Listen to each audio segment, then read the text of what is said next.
Doc Loves the Kids, a local Kitsap County nonprofit organization established in 2015, whose mission is to provide activities, programs, and community support for at-risk youth. They put the U in community. Doc Loves the Kids.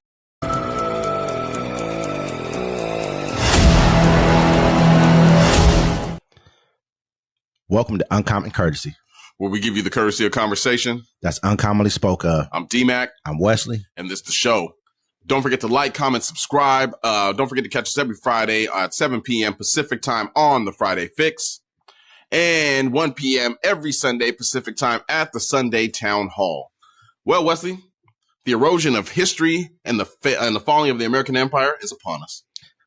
It seems like it's been upon us. And before this even happened, he dialed back on this same person getting a $20 bill with their face on it. Yeah. He was the reason why it didn't happen. I didn't want Harriet Tubman on the $20 bill either.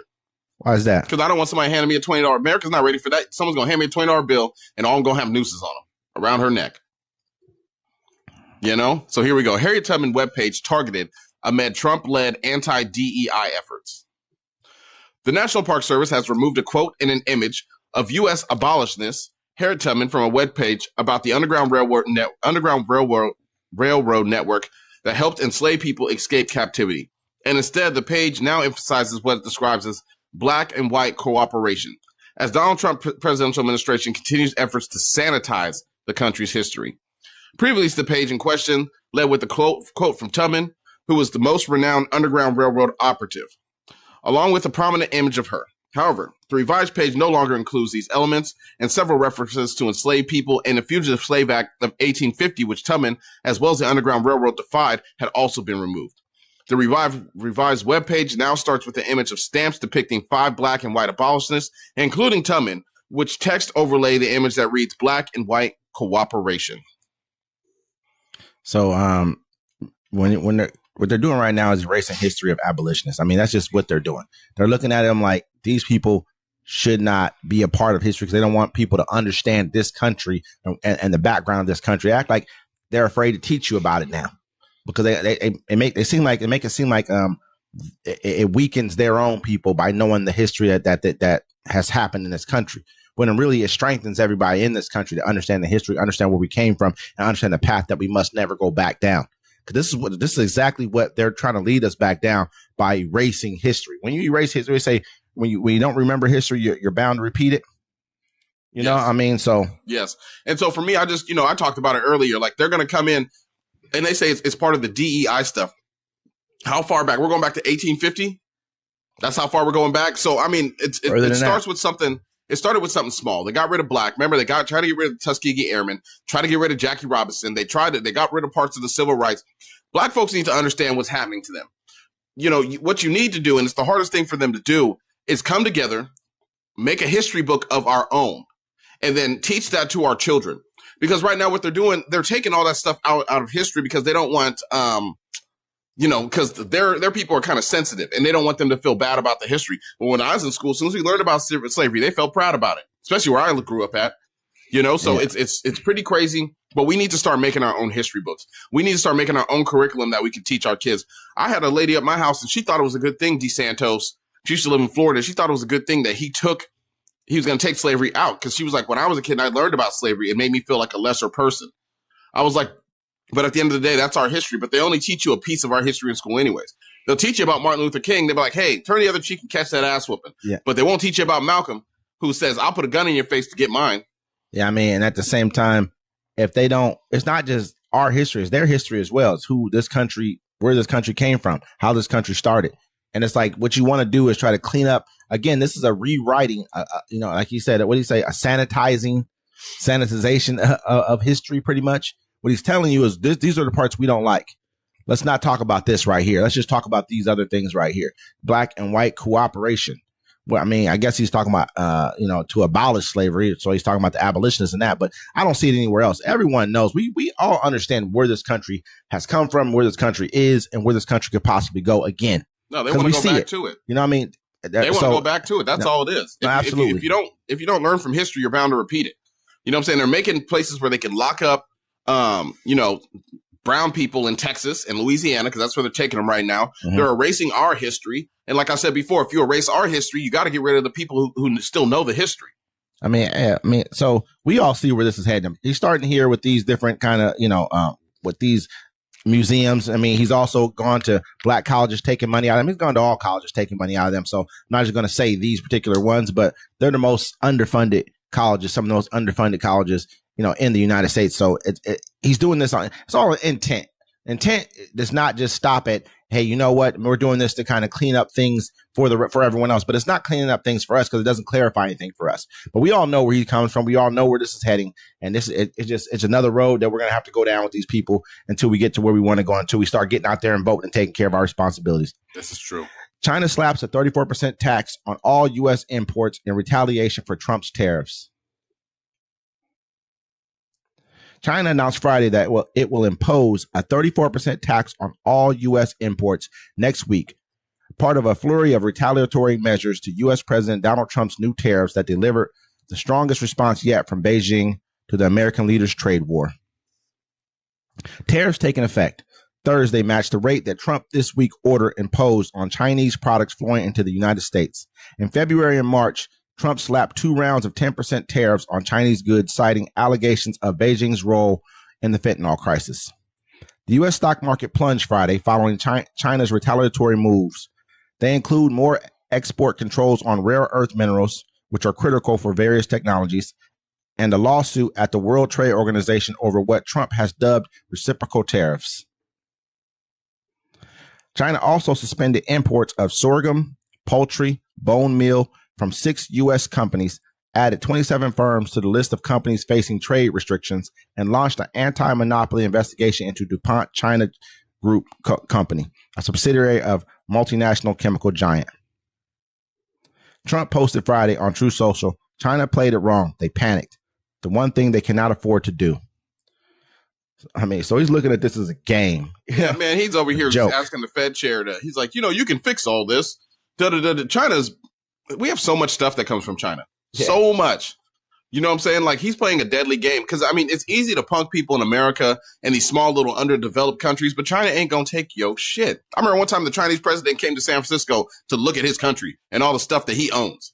We are in debt to China. Why are you even messing with people? You look at it like you said earlier, he said about 45% or something like that there. Vietnam was like, hey, you know what? We're not playing this tariff game with you.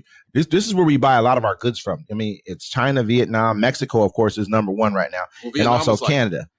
So Vietnam said, hey, we'll give you 0% tariffs, and they're like, nah, bro, we still doing this to you. Like, they weren't. That's what Vietnam said. They said they'd give them zero tariffs, and then America was like, nah, bro, we're still doing this to you. This is happening. They're not negotiating with nobody. Even Zimbabwe tried to cave, which I don't even know what comes from Zimbabwe. And they're like, nah, we ain't messing with y'all. That doesn't really make sense. So they want to put tariffs on everybody regardless of what? Yeah, regardless. So this is just really a tearing down of our economy. That's what this really is. Tear down of our economy, or what they want people to pay us to bring goods into our country. It doesn't make sense. It's the privatization of our government. Mm-hmm. Think about it. They're going to privatize the United States Postal Office. Right? Mm-hmm. They're trying to privatize. Medicine is already privatized. That's what's happening here. Everything is going to be privatized. Think about it. Elon Musk is going to own NASA. That's his plan. And the FAA, he's going to own that too. So everything is going to be privatized, owned by these companies. You know what I'm saying? Like, we're not going to have any free will. We're going to be pretty much what how Putin has it over in Russia, where he has the oligarchs who have like the nickel mines and the oil guy. They got the different leaders for each particular sector, and they all are subservient to him as being the leader there. Yeah. It makes sense. I can see that being something that they would look forward to trying to do.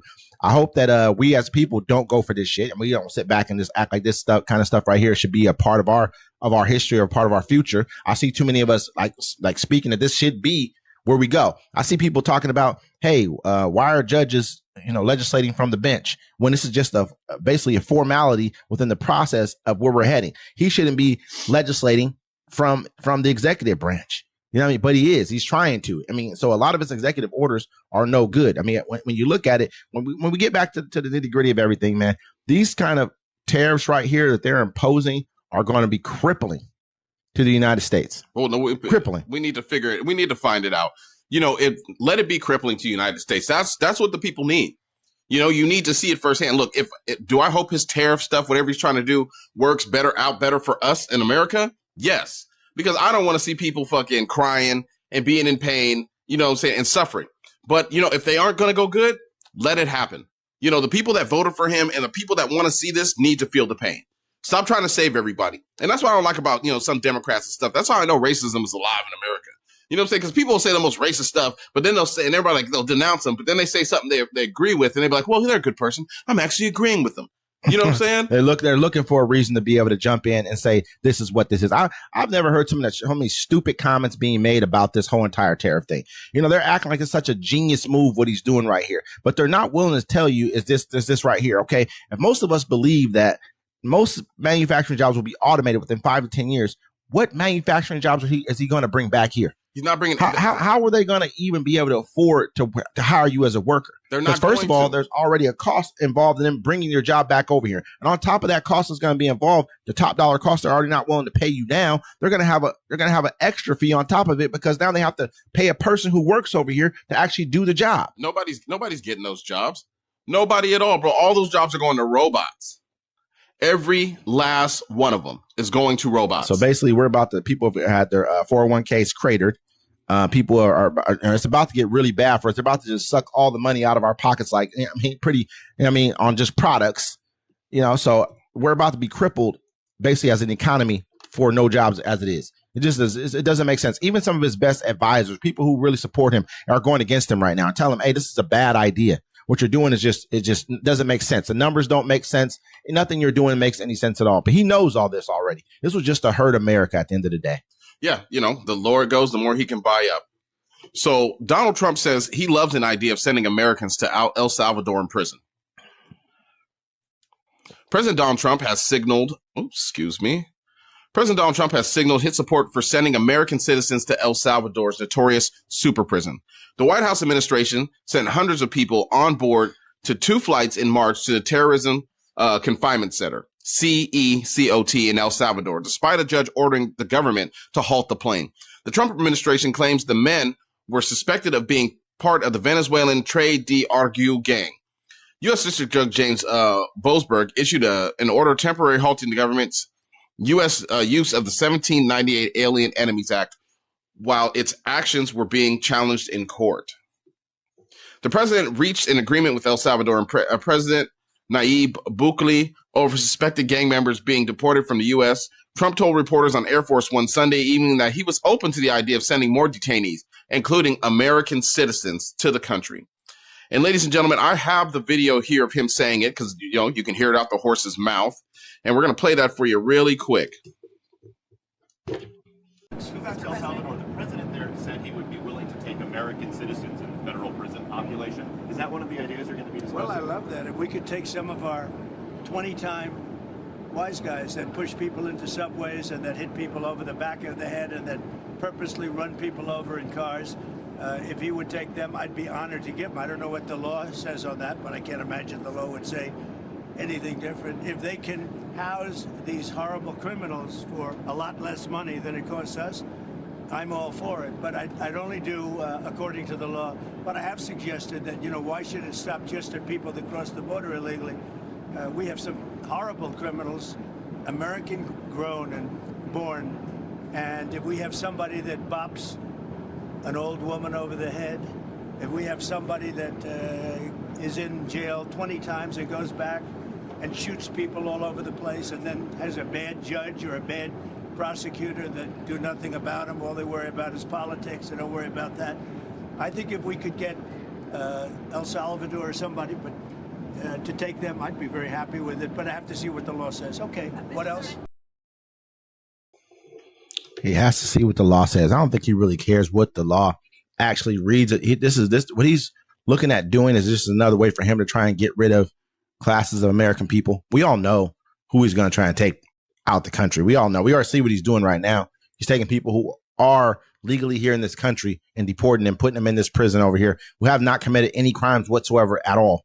A lot of these people, a lot of this stuff is already illegal that he's doing because he's taking people who are not even from El Salvador and putting them in that country's prison. Yeah, with no oversight at all. You know, none at all. Which is, it should be shocking to people. I'm not shocked by anything I see in America because I just know the history of this country. But once they start rounding up U.S. citizens, I mean, they can just say, hey, well, hey, Wesley, you got in trouble when you was 13. And then I don't like what you're saying now, so I'm going to hit you with a charge. It looks like you're a career criminal now. Because that's what the court does. If you get in trouble twice, you're a career criminal. So let's take you down to El Salvador. And then down there, you can't see a lawyer. There's no phone calls to your family. There's nothing. And we can't bring you back either. That's what they're trying to tell a judge who's telling them right now they need to get these people who they've already taken down there and bring them back. You know what I mean? The people who are down there who are legally here in this country. And they know they're already breaking the law, taking the people who are not even legally here, but they're not from that country and taking them to that country. Yeah. I mean, then you have to talk to people who act like you're defending the fact that whether illegal should be here or not, other than you're saying that, hey, there's a process to things. And if they don't like the process to things, it's weird to me because whenever you want it to work for you, you want it to work. You know what I mean? Like, oh, what about the process? What about this? What about that? You know what I mean? Like you want those things. But as soon as you have somebody who you feel like is doing your bidding, you're quick to give that up. And to me, that speaks volumes. Yeah. You know what I mean? Like you don't really care about how this country operates as long as it operates for you. Well, a lot of people just enjoy. I mean, and we need to get this through our thick skulls. A lot of people like to watch other people suffer. That's just what it is. As long as it doesn't affect them and they feel gratified about it. Think about it. When we had COVID, a lot of people, they like to be over. They like to feel like they have power over people off tops. That's why a lot of people were upset they couldn't get haircuts. They couldn't go to restaurants because they like to go to a restaurant and have someone, serve them. And since you don't have those people didn't have that kind of power for so long, it was killing them inside. But people were just miserable. Like even the federal judge had ordered Kilmar Garcia, who's mistakenly deported to El Salvador prison, to be returned to the United States Monday by midnight. But then Judge Roberts came and halted that until you could hear from both sides. This man was, illegally deported. And they're smearing his name because they don't want, and the reason they don't want him to come back because they don't want to hear what he went through. And they don't want to hear what he has to say at all because they understand what is going on down here. It's inhumane. The process of what's going on down there is inhumane. They're dropping people off who are here legally. It's crazy to me because he's saying, I can't wait to be able to do this to people who are from the United States. And I can already hear, then don't do this. As soon as we do something to somebody, it's a political thing. Oh, you're politically going after these people for these reasons right here. Because if this were the case, everybody from January 6th should be down in those prisons. But I don't believe anyone who's an American citizen should be taken out of this country to be housed in any prison outside of this country because they don't have the same processes. They don't have the same laws that we have here. So it does not make sense. That'd be like them bringing them into our country to house them. For what? What would we want that for? We can do it cheaper down there. You know what I mean? We already got a cheap version of a president in the White House, if you ask me. I'm saying this is, it's crazy because this is what the people voted for. They voted for, hate and pain. This is what they want. They want you to deport. They want to deport 20 million illegal people in this country. If there are, and there's probably not. They want you to. Think about it. They wanted. He got voted in to inflict pain all across the world, and this is what they wanted. They're happy for it until it affects them, which it has started to affect some of them, but they're not going to admit to it. A lot of them. A lot of them actually losing their jobs. 401ks down the dumpster. I'm listening to them. A lot of them are talking about it. I talked to a gentleman today. Today he was like, "Yo, my retirement's gone. It's in the dumpster. I got to move around and go buy something and do this to hopefully I can get it back." I've talked to a lot of people that keep saying that. That's a lot of money. People are losing a lot of money. You got the guy from I can't remember the sports show that he I think it was Barstool, like Dave Portnoy or something like that. This guy he goes online. He talks about he lost $7 million in one day in the market. $7 million gone out of his portfolio. Yeah. This guy was a big Trump supporter. And he's like, these tariffs that don't even the numbers don't even make sense and all this other stuff he's saying. Well, they should have, you guys voted for the hate. You didn't vote for the policies. You didn't vote for what you thought he could do because you could tell that he just rambles on and says whatever you think he did. Well, he told everybody what they want, like an abusive dude. He's going to tell you what he needs to tell you to get back in the house. You were good with that shit. You know what I'm saying? That's all it is to it. You were straight with it. You were good with it, 110%. There was no way that you were going against what he had to say. But now we're here now, and now look where we're all at. Some people are like, oh, this is what I voted for. You voted to lose a lot of your money. I'm sure you didn't. Yeah, but a lot of people that you have to realize, too, when you go online, look at the person saying that because they're not showing their real face. They're not really using a real name. I see real people, man, saying that. I know real people who say this stuff. Yeah. I always see just fake accounts doing it. Yeah, no, I see some real people saying this. I can't believe it half the time. There's like that one guy, Bill Barr, I think that's his name or whatever. They were like, why don't you come over to the MAGA side? He said, I'm good. I don't want to live like North Korea. He's like, I may question stuff Democrats say, but I'd rather be with those people. Because the other side, he's like, I don't want to be like North Korea. And that's why a lot of people, they hide their faces or they act funky like that. Because they don't want to be with that side. Like, who wants to hang out with all the MAGAs? They don't want to. They'd rather come hang out with us because at least we're funner and care about shit. Excuse my language. It's a factual basis, man, that he's using right now, because this is ridiculous, man. It's a crazy place that we're in right now, but this is where we are. Yeah. Third grade student arrested by ICE sparks mass protest. The detention of a third grade student and his family by federal immigration authorities has drawn widespread criticism from community members and immigrant rights activists. Culminating in a protest Saturday where around 1,000 people marched to border czar Tom Homan's home in a small New York village calling for their release. President Donald Trump pledged to remove millions of undocumented immigrants from the United States. However, enforcement operations have also included nonviolent and undocumented immigrants, leading to criticism for advocacy groups and community leaders. Community members and advocates argue that such actions disrupt families and instill fear in communities, potentially deterring immigrant families from engaging in public institutions such as school. Protesters in Sackett's Harbor marched more than 2 miles round trip from a local park to Homan's residence, carrying signs and chanting "Bring them home" in response to the family's detention. ICE agents conducted a raid in North Harbor Dairy and Sackett's Harbor, targeting an individual charged with possession of child pornography. In addition to apprehending the primary suspect, 7 others were detained at a local dairy farm last month, including the mother and her 3 children enrolled in the local public school. The demonstration, organized by Jefferson County Democrat Committee, began with a rally that included a written statement from New York Attorney General Letitia James, who said she is heartbroken and angry over the incident. So, people need to keep track of these children and where they go. Because remember last time when he was deporting people, they lost about 500 kids and they still never found them. There's a reason they haven't released those Epstein files. You know what I'm saying? There's a reason they haven't released the client list. You know what I'm saying? Our whole country is run by pedophiles. We just need to understand that. You're coming after Puffy right now, but I'm putting that out there. There's a lot of people that have been named in Hollywood and New York that they're not doing nothing about. And this is sad, but this is what these people voted for. There's nothing you can do to stop it unless you're ready. I mean, they had a protest last Saturday, and I know you wanted to talk about that protest, right? And to me, I was like, it ain't even big news. A lot of people that got out there and protested. Look, protests don't work. Riots work. If you really about what you're talking about and you really want to make some change in America, riot. Everyone should have rioted. Tear the country up. They can't stop you all, but y'all don't want to do that. Y'all want to get out there with umbrellas and have signs. Did you see the one old dude get up on stage and slap the lady? Nah, so I think I didn't watch the whole video. He got up, the lady was up there screaming, and she points at him, and he had a shirt on, said, "I am the weapon." He gets up there, stumbles a little bit, and then slaps the shit out of her. Pow! That's crazy. Yeah. Then people ain't taking, bro.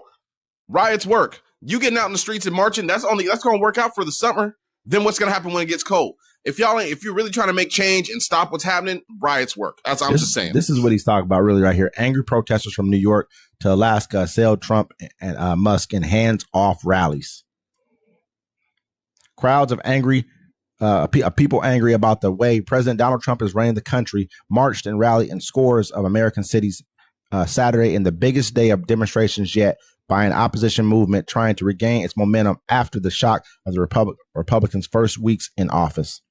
So-called hands-off demonstrators were organized for more than 1,200 locations in all 50 states by more than 150 groups, including civil rights organizations, labor unions, LGBTQ plus advocates, veterans, and elections activists. The rallies appeared peaceful with no immediate reports of arrest. Thousands of protesters in cities dotting the nation from Midtown Manhattan to Anchorage, Alaska, including a multi-state capital, assailed Trump and billionaire Elon Musk's actions on government downsizing, the economy, immigration, and human rights. On the West Coast, in the shadow of Seattle's iconic Space Needle, protesters held signs with slogans like "Fight the Oligarchy." Protesters chanted as they took to the streets in Portland, Oregon, Los Angeles, where they marched from Pershing Square to City Hall. So this is what he's talking about. Basically, people have gone out all over the country. Hundreds of thousands of people, if not upwards of millions of people, were in the streets everywhere. I mean, some of the streets were like crazy. You see the ones in New York? They should have kept going. I saw all the stuff. I'm like, what are you just marching around? Just standing there. Look at all the people. You should keep doing it. Do it for a week. Do it for 2 weeks. Come out every day. Don't go to work, right? Don't go to work. Come out every day and just stand in the streets. You know what's going to happen? Then you're going to stop the economy and make it come to a halt. Then they're going to have to do what you tell them to do. But you come out on a cool little chill Saturday. Oh, it's going to be a great Saturday. We're going to go out on the weekend and we're going to protest. And then Sunday we're going to go to church. And then Monday we go right back to work. Nah, bro. Nah, At the bro. end of the day, man, so you got to start somewhere when you're doing some type of protest like this. I agree with what they're doing. They're showing solidarity. They're showing that numbers can be put together to go against what's happening. It wasn't to stop. It wasn't to stop the total economy. That wasn't meant for that. That was meant in solidarity. That was meant to show numbers. Sometimes you do things for the other people, because some people just wait until you're winning. Most people aren't going to even join in and praising you or being a part of what you're doing, no matter what you're doing. What was the numbers? That's how it goes. What was it? Was it more than 77 million people? It didn't have to be more than 77 million. It does, because if it wasn't more than 77 million people, it don't matter. It doesn't. I mean, if the streets you can clog the streets the way that they did. You can bring out people in those kind of numbers the way they did. Because who's to say those 77 million people are still happy with their vote? Oh, it's whatever. You got to do it every day. You can't just, that's like I was talking to you before off camera. It's like the day when, hey, we're going to boycott oil and not get gas for one day and show them how much money they lose. I'm like, you still got to get gas the next day. You got to do it for longer. I mean, that doesn't work, but it doesn't work like that. Companies look at things as a daily process. It doesn't, double spending won't happen the next day because of it. It'll just happen further down the line. People will just ration the gas and make sure they got enough to get through those days, because you're really hitting them. If a person doesn't make money one day, you can't double your money the next day in most places, because you don't have the capacity, especially if it's a busy area already. I'm just saying, you don't have the capacity. These people, riots work. That's what y'all should have done. You should have kept going. You shouldn't have done it Saturday. You should have done it Sunday. Should have came out today. Should have came out tomorrow, the next day after that, and for 2 weeks straight. Take to the streets. Don't go to work.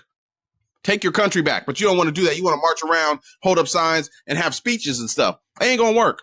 They just laughing at this man. While y'all doing it, what was he doing? He went golfing. While they had the four soldiers coming back from Lithuania in that parade, what was he doing? Golfing. Hey, you know what? You know what happened with 9/11 when the buildings got crashed into at the same time? Where was Bush at? He was out there. He was reading. He was out reading to an elementary school. And I'm not mad about that either. It doesn't matter where they're at, because when it all falls down, you might be in the wrong place. He might have been in the wrong place rather than being at the helm of the ship, where he should have been writing the things that he got wrong. Bro, they were posting that he made it to the second round of his own tournament. You don't care. Good. You ain't doing nothing to hurt him.